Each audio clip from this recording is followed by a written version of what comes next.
Assalamualaikum Pak Kadis, apa kabar?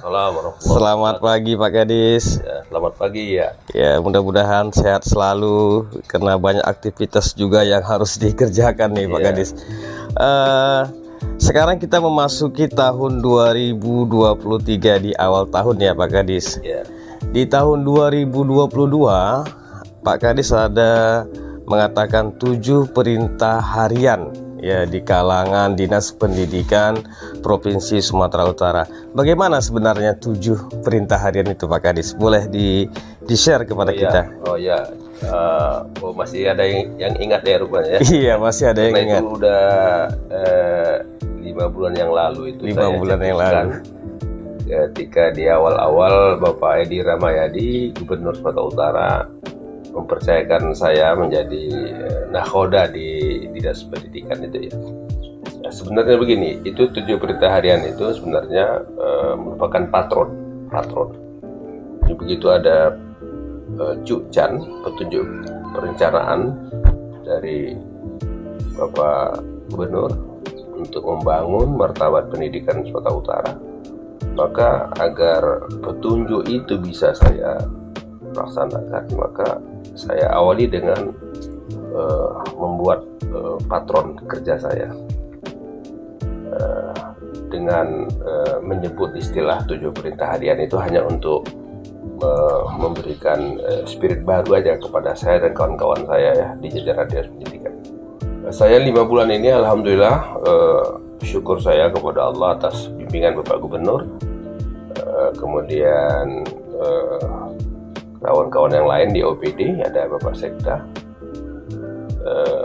kemudian seluruh kepala cabang, kepala sekolah yang begitu banyak, luar biasa, lebih 700 yang negeri saja. Kalau ditambah dengan swasta itu lebih kurang 3.000-an sekolah SMA, SMK. Maka yang pertama saya tanamkan adalah aspek memelihara dan meningkatkan keimanan dan ketakwaan. Itu modal dasar. Saya pesimis kalau saya membangun dunia pendidikan ini tidak dilandasi oleh aspek keimanan dan ketakwaan. Saya pikir semua agama juga sepakat.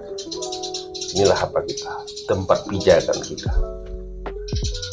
Alhamdulillah ya, saya 5 bulan ini sudah mencoba mengevaluasi. Semua perintah pertama ini sudah mulai jalan sampai ke tingkat-tingkat SMP, tingkat SMA, kemudian SMK. Yang kedua, saya menekankan di sana adalah masalah memahami tugas pokok dan fungsi. Ini yang sering kali kita terlupakan ketika kita diminta untuk melaksanakan satu tugas. Maka yang harus dipelajari adalah apa tugas pokok saya,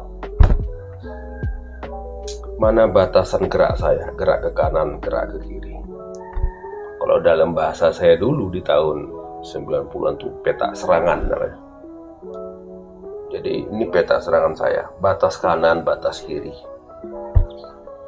Ini yang harus dipahami dengan sesungguhnya. Jadi perintah-perintah Bapak Gubernur itu harus dipahami. Saya melaksanakan tugas apa? Saya melaksanakan tugas apa? Masing-masing bidang-bidang ini tidak ada yang berdiri sendiri. Dia punya keterikatan antara satu, keterkaitan antara satu dengan yang lain. Itu harus pahami tugas pokok. Seseorang tidak akan berhasil dalam tugasnya sekecil apapun jika dia tidak memahami tugas pokok dan peran dia dalam kegiatan itu. Alhamdulillah saya melihat kawan-kawan saya, baik kepala sekolah, kepala cabang, dan guru-guru sudah hidup. Jadi target saya itu tidak banyak-banyak dulu untuk hal-hal. Dia paham nggak sebagai guru? Dia paham nggak perannya sebagai kepala sekolah? Dia paham nggak perannya sebagai kepala cabang, kepala bidang? Dia paham nggak tugasnya sebagai operator? Dia paham nggak tugasnya sebagai seorang bendahara? Dan seterusnya. Dia paham nggak tugasnya sebagai seorang supir? Nah, makanya ada kaitan dengan ketiga, perintah saya yang ketiga, yakni meningkatkan kompetensi. Kalau dia tidak paham, maka kewajiban kita meningkatkan kompetensinya. Nah, saya alhamdulillah ya dari 3 perintah ini sudah mulai ya. Itu yang saya syukuri. Saya tidak muluk-muluk. Karena semuanya sudah pengalaman. Pejabat kita ini kan sudah rata-rata orang yang lama, bukan CPNS ya. Jadi oleh karenanya peningkatan kompetensi itu harga mati bagi saya. Tidak bisa kita bergerak, tidak bisa kita mengejar ketertinggalan kita kalau kita tidak bisa meningkatkan kompetensi kita. Persaingan makin hari bukan makin ringan. Ya, persaingan kompetisi di internal dan eksternal itu semakin kencang. Apa upayanya? Upayanya di era sekarang ini, di era transparan ini adalah peningkatan kompetensi. Nah, saya alhamdulillah ini bendahara itu contoh aja bendahara. Bendahara itu kita sekolahkan dan insya Allah saya tanggal 2 Januari memulai lagi pendidikan bendahara-bendahara. Ini yang jadi persoalan kita hari ini. Tidak cakap dia di bidang pembukuan. Contohnya, itu contoh kecil saja maksud saya. Saya pikir masih banyak aspek-aspek lain. Nah, yang keempat itu keterkaitan ya. Saya harus dipahami ya, perintah pertama terkait dengan perintah kedua. Perintah kedua itu ada hubungannya dengan perintah ketiga. Nah, tentang peningkatan kompetensi. Nah, baru yang keempat, perintah yang keempat itu adalah melakukan pengawasan. Nah, ini pengawasan ini yang harus betul-betul kita lakukan.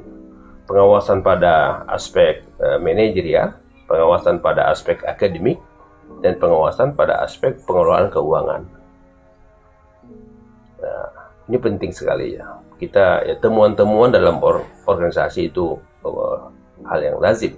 Tapi yang paling penting ditekankan oleh Bapak Gubernur adalah bagaimana evaluasi itu memberikan dampak positif untuk perbaikan-perbaikan ke depan.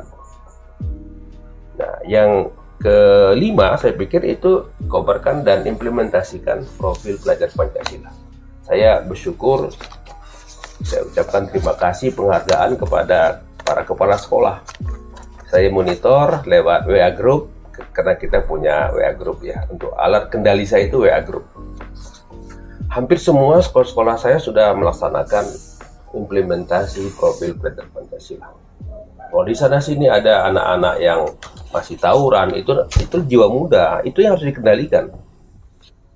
Terapinya itulah bagaimana implementasi profil pelajar Pancasila ini tidak henti. Terus dilakukan dalam berbentuk aktivitas apapun. Itu patron membangun budi pekerti, akhlak anak-anak kita kembali kepada profil pelajar Pancasila itu.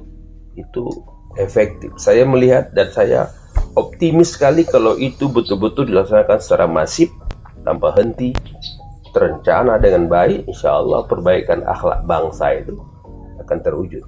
Saya optimis itu, sangat optimis. Nah, yang keenam, yang paling penting sama saya adalah membangun komunikasi sosial. Nah, jadi kita tidak bisa berdiri sendiri. Kita harus memastikan bahwa dalam mengelola pendidikan yang berkualitas tidak bisa bekerja sendiri. Mewujudkan mimpi-mimpi besar Bapak Edi Rahmayadi itu tidak bisa bekerja sendiri. Kepala sekolah butuh wakil kepala sekolah. Wakil kepala sekolah butuh guru. Guru butuh murid-murid. Sebaliknya demikian juga ke atas. Sekolah butuh bantuan kiri kanan. Masyarakat, tokoh-tokoh, tokoh agama, tokoh budaya, tokoh pemuda, tokoh pendidikan, TNI, Polri, Satpol PP, seluruhnya tanpa kecuali.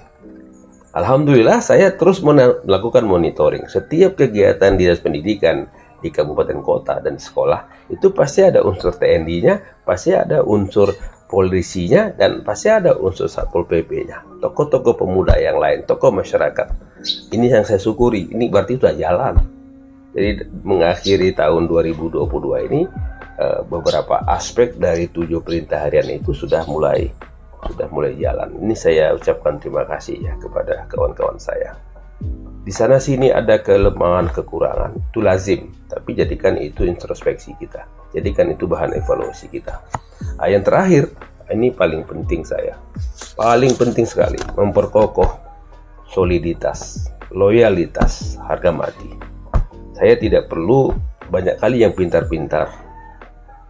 Yang penting itu adalah solid, kompak, kemudian loyal.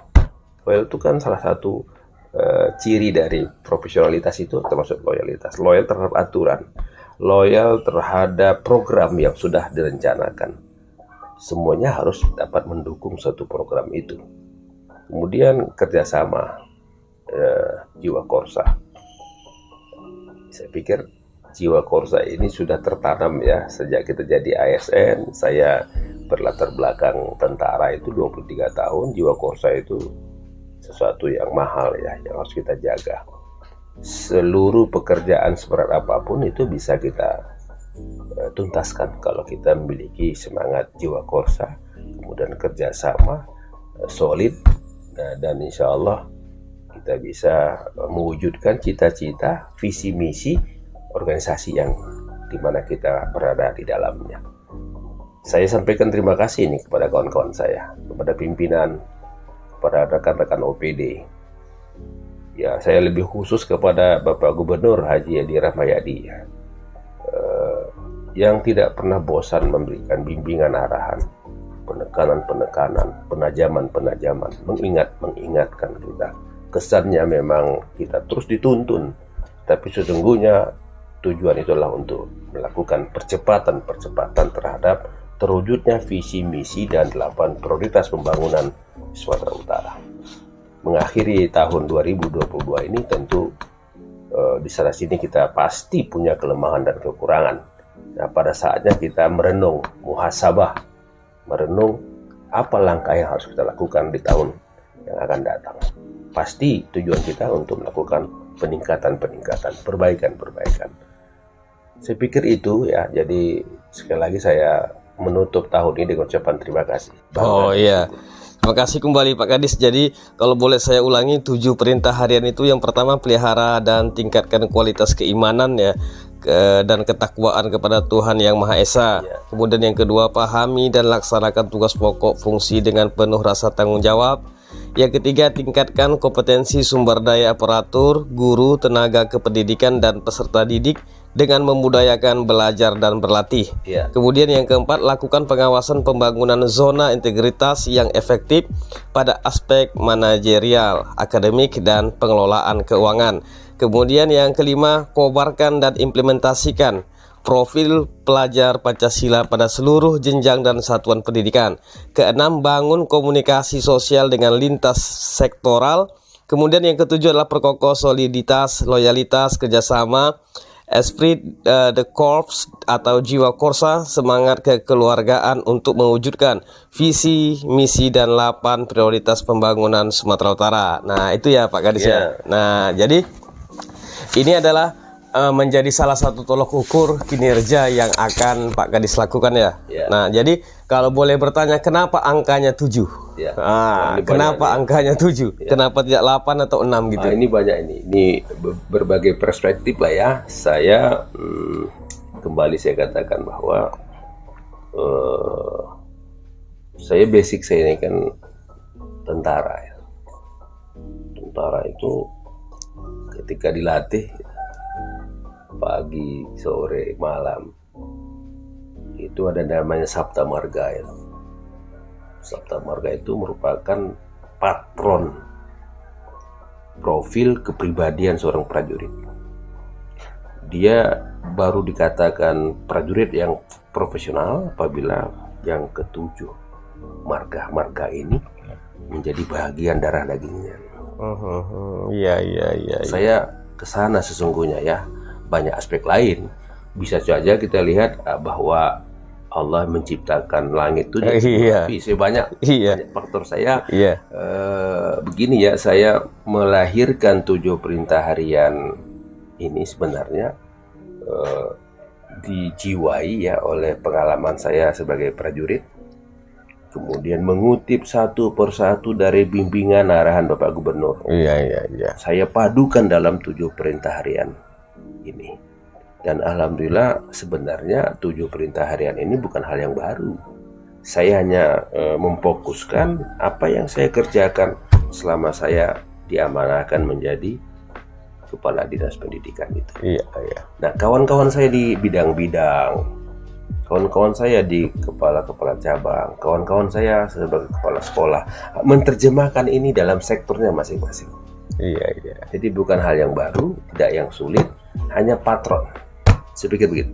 Nah, jadi kalau saya boleh menyimpulkan nih, kan ada perspektif juga nih Pak Kadis ya kan. Jadi angka 7 ini ada nilai perjuangan di angka 7. Nah, ada nilai perjuangan, dan semoga kita doakan, dan tentunya para kepala sekolah dan mitra-mitra daripada Pak Kadis akan melaksanakan ini semaksimal mungkin, dan kita doakan kinerja ini akan berjalan dengan baik sampai 2023 dan seterusnya. Ya. Terima kasih Pak Kadis atas waktunya. Kami ucapkan banyak terima kasih. Sehat selalu. Wassalamualaikum warahmatullahi wabarakatuh. Waalaikumsalam warahmatullahi wabarakatuh.